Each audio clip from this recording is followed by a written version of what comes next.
Welcome back mga ropa, kwentuhan muna tayo. Pag-usapan natin ang Game 6 sa pagitan ng Koponan ng Barangay Ginebra kontra sa Koponan ng San Miguel Beermen. At dito mga ropa, sa mga hindi pa nakakaalam, pasok na sa PBA Finals ang Koponan ng Barangay Ginebra dahil sa pagkapanalo nila dito kontra sa SMB. Ngayon mga ropa, isang dikit na laban at napakagandang game ang nangyari dito sa may Game 6. At syempre ang ending, ang nanaig nga dito ay may magandang game plan at strategy na ginamit ng magkabilang coaches. Ngayon mga ropa, ito ang pambihira at nakakabilib na diskarte na ginamit ni Coach Tim Cone para palaglagin at pauwiin na ang Koponan ng San Miguel Beermen at umabante na sila sa PBA Finals at makakaharap na ang talk and text. Ito ang game analysis at breakdown. Simulan na natin to. Okay game. Okay, dito tayo magsimula mga ropa. I-take note natin yung mga matchup dito. Para sa akin, ang pinaka-importanteng matchup dito, Justin Brownlee kontra EJ Enosike at si Japet Aguilar na binabantayan dito si Junmar Fajardo. Ngayon mga ropa, malalaman nyo kung bakit ko sinabi na yung dalawang matchup na yan ang pinaka-importante dito sa game na to. Sa senaryo na to, bola ng SMB at ang gamit na depensa dito ng Barangay Ginebra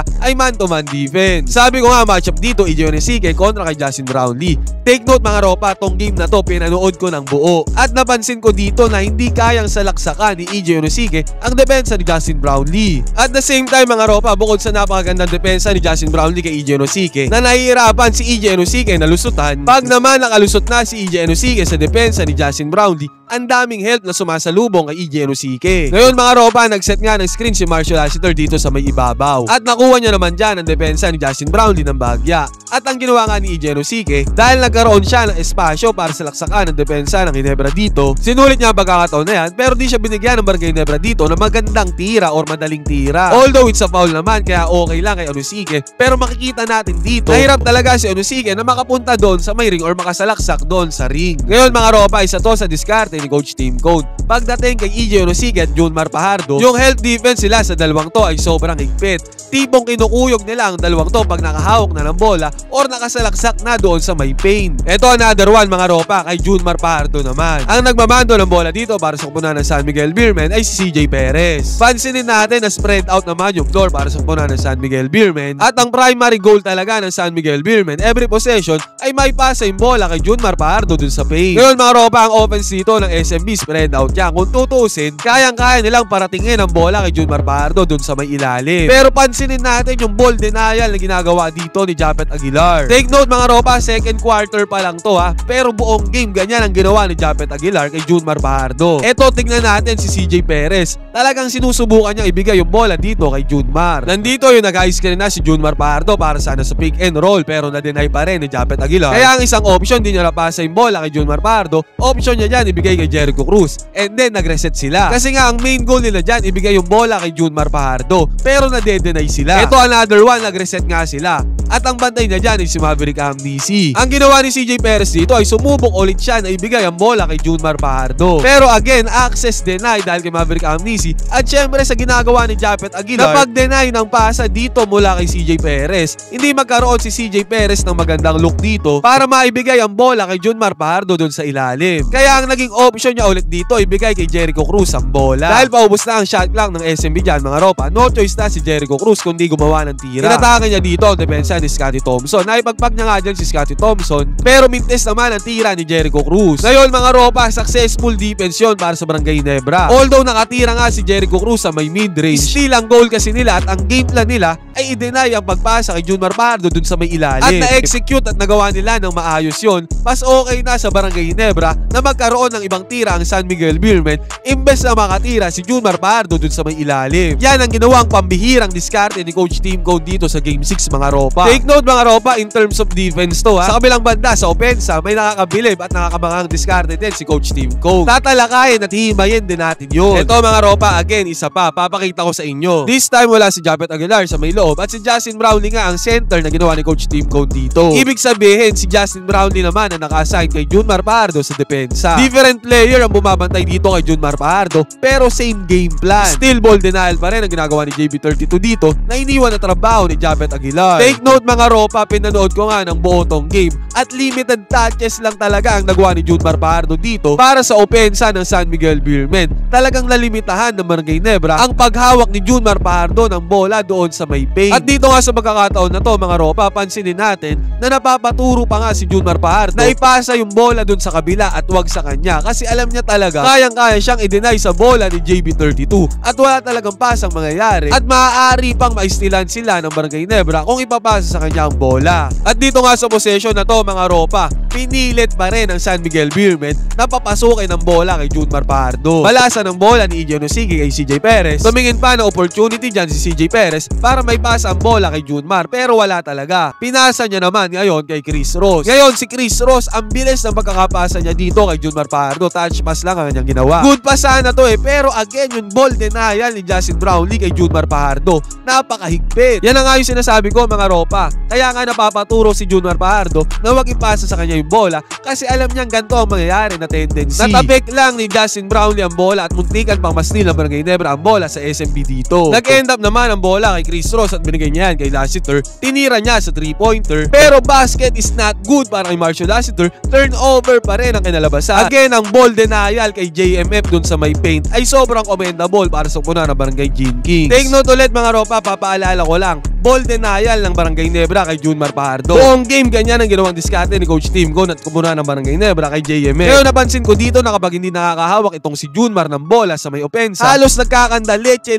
ang opensa ng kupuna ng San Miguel Beermen. Para bang nababalisa sila sa opensa pag hindi nakakahawak ang kanilang go-to guy na si Junmar Fajardo. Dito mga ropa, CJ Perez ang may hawak ng bola. Ang ganda ng galaw ni CJ Perez dito. Pero still good defense naman yan kay Scottie Thompson dahil nga walang napuntahan dito ang opensa ni CJ Perez. Yung mga galaw na yan nag-end up lang sa pasa niya kay Iggy Onosigi dito sa may labas. Si Iggy Onosigi naman hindi aware na ipapasa ni CJ Perez yung bola dito kaya hindi siya ready to shoot dyan sa possession na yan. Ang nangyari dito, ang daming galaw na ginawa ni CJ Perez nag-end up sa reset lang ni Iggy Onosigi. Ang laking oras ang kinonsumo ng galaw ni CJ Perez na yon pero nag-end up lang dito kay Iggy Onosigi na i-reset niya yung play. Dahil kapos na sa oras mga ropa, ang ending kailangan gumawa ni Iggy Onosigi ng tira dito. At sinalak sa kanya nga ang depensa dito ni Justin Brownlee. Hindi naman naiwan dito si JB32 sa depensa. Ang ending, awkward shot para kay Iggy Onosigi, mintis yan. Again, good stop, good defense para sa opona ng Barangay Nebra. In conclusion, hindi nakahawak ng bola dito si Junmar Fajardo.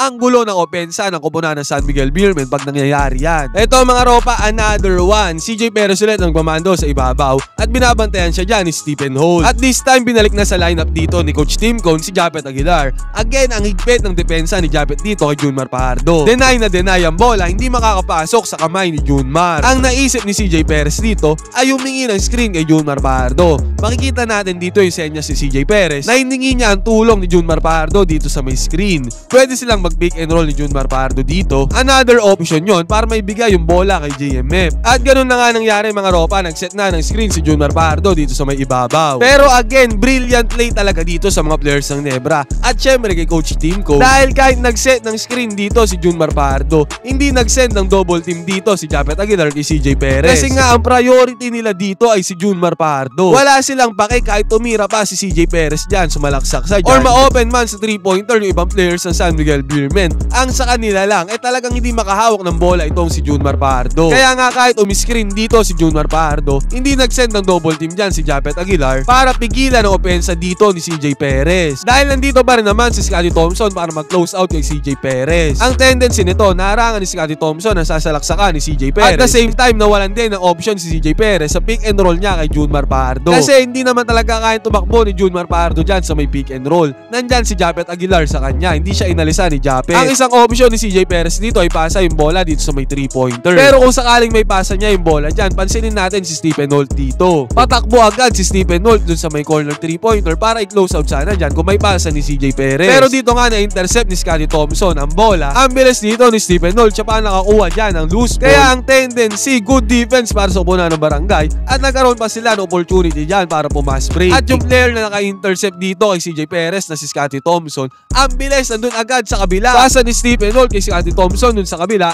easy 2 points para sa kanya, fast break ng Barangay Gene Kings. Basket is good para kay Scottie Thompson. Ngayon mga ropa, again, pag hindi na nga nakakahawak ng bola si Junmar Fajardo sa side ng San Miguel Beermen. Nagkakanda leche ang koponan ng San Miguel Beermen dito. At the same time, hindi yan mangyayari kundi dahil sa napakagandang depensa ng koponan ng Barangay Nebra. Ngayon mga ropa, di ba sabi ko kanina, limited touches lang ang nangyari para kay Junmar Fajardo. Ngayon, papakita ko sa inyo yung pagkakataon kung saan napasahan siya ng maayos dun sa may loob. Sa pagkakatanda ko mga ropa, sa buong 3rd quarter at 4th quarter, 2 beses lang napasahan si Junmar Fajardo dun sa may loob ng malinis. At eto nga yung isang beses na yun mga ropa. Hindi ba nga siya makakatanggap niya ng pasa kung hindi niya itutulak si Japet Aguilar? Kaso tinulak niya mga ropa kaya tumalsik si Japet Aguilar. Ang tendency, malinis na naipasa ni Marcio Laster yung bola sa kanya dun sa may loob. At tignan natin yung epekto dito pag nasa loob na yung bola kay Junmar Fajardo. Tumataginteng na 3 players agad na dumikit dito kay JMF. Ang tendency tuloy tumulong agad dito si Maverick Amnisi at si Scotty Thompson kay Junmar. 3 players agad na nakadikit sa kanya dyan na nag-i-indicate na hindi talaga nila gustong pakapitin ang bola itong si Junmar Fajardo. Kaso nga lang mga ropa, ang ganda ng position dito ng San Miguel Beermen. Dahil sa position na yan ni Junmar Fajardo, madaling nakakat dito si CJ Perez at napakadaling pasa lang ang ginawa ni Junmar Fajardo dito. Easy 2 points agad para sa kanyang kupunan. Again mga ropa, sa pagkakatanda ko,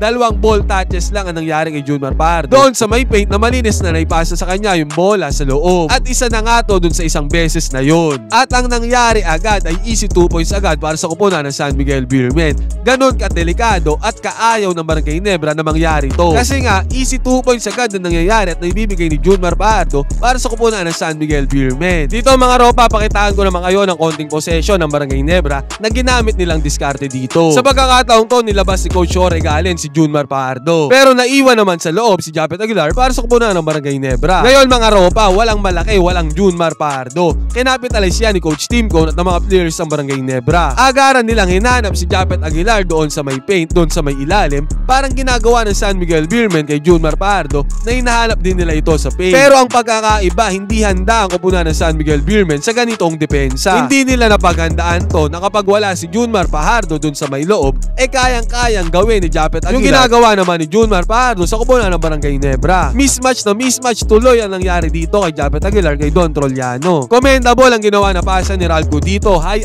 IQ play. Hindi mangyayari yan kundi dahil sa pasa ni Ralco dito. Mismatch na yan kay Japet Aguilar. Ang laki ng height difference kaya nangyari dito mga ropa. Easy 2 points kay Japet Aguilar. What a play by Barangay Ginebra and Coach Tim Cone. Ngayon mga ropa, dito ko na muna tatapusin tong video, masyado nang mahaba. Gagawa ko ng separate video dito sa opensa naman ng Barangay Ginebra na ginamit na diskarte ni Coach Tim Cone. Ihimay-himay natin doon ang ginawang diskarte ni Coach Tim Cone in terms of open. Ngayon mga ropa, ano masasabi nyo sa ginawang depensa dito at diskarte ni Coach Tim Cone? Pwede kayo mag-comment dyan sa baba. Nasa finals na ang kupunan ng Barangay Ginebra, magkwentuhan tayo.